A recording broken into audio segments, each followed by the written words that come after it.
So we'll see.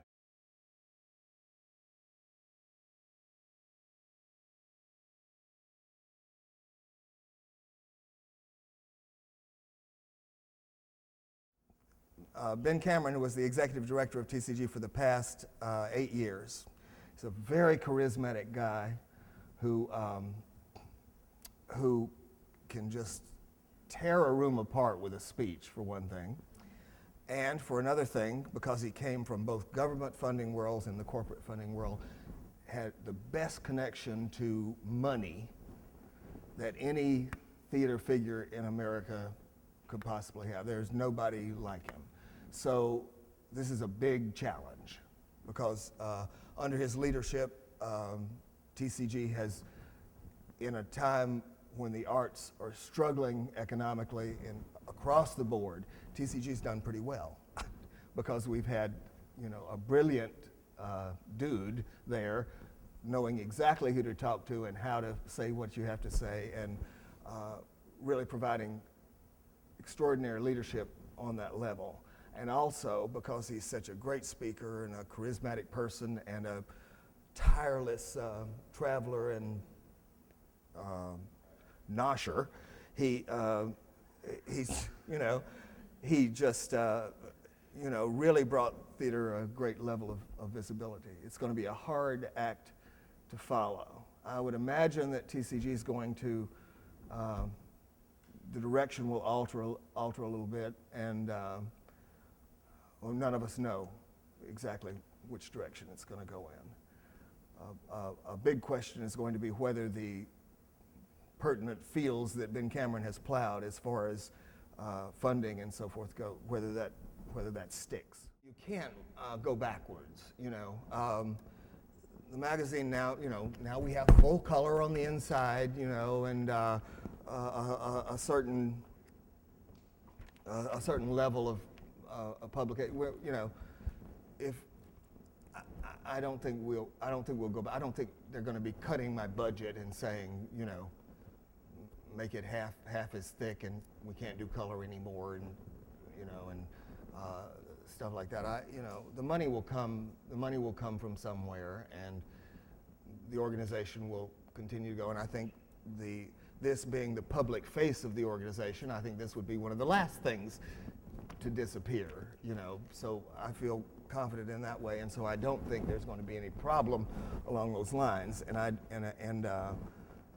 don't mean to say that because Ben Cameron's gone that we're doomed to financial failure. I'm just saying that it's an enormous challenge because we've had a really remarkable person in that field.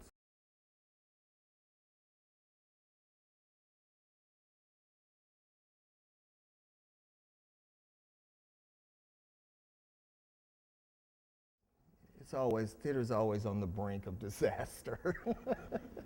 And it's on the brink now, just like it's always been.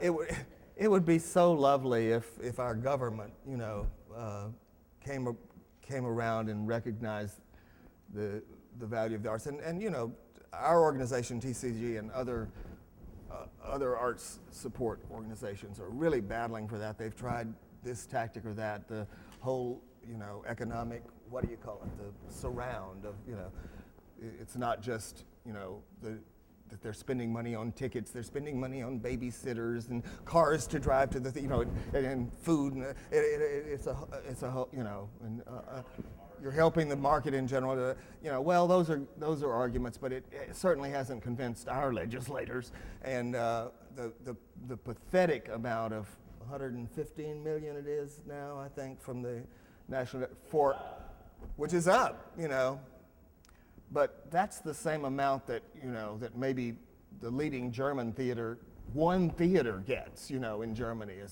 as a subsidy. It's an absurd situation. What was it at its biggest amount? Did it hit 200 million?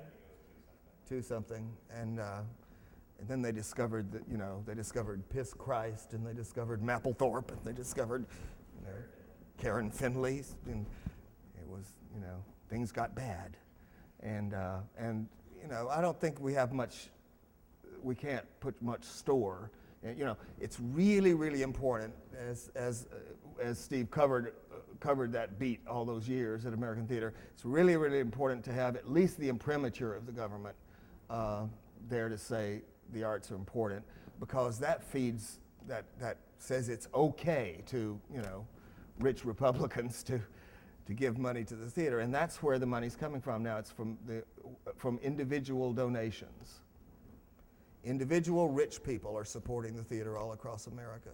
With it's a bigger percentage than ever, and that's, you know, sad, but or maybe it's not. I don't know. It's just what is.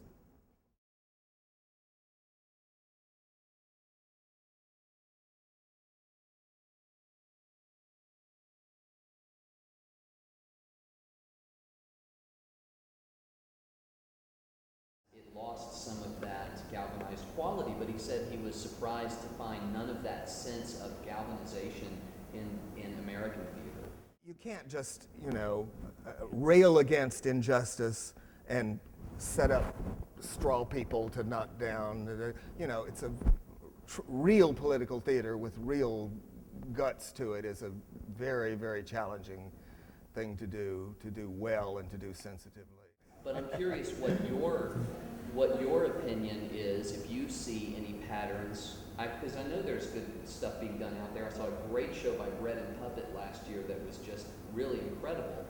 But he's right that there doesn't seem to be as much of a kind of a, you know, a more cohesive, I guess, kind of sense of that. Well, there's a qualitative difference between the practice of apartheid in South Africa and, you know, just sort of conservative politics in the United States. It's, you know, I mean, we are in a war, but that's a rift in that society that, you know, it runs right through the heart of the society. So naturally, I think a political response would sort of organically grow in a way that might not be true, you know, just in response to a bad spell of government.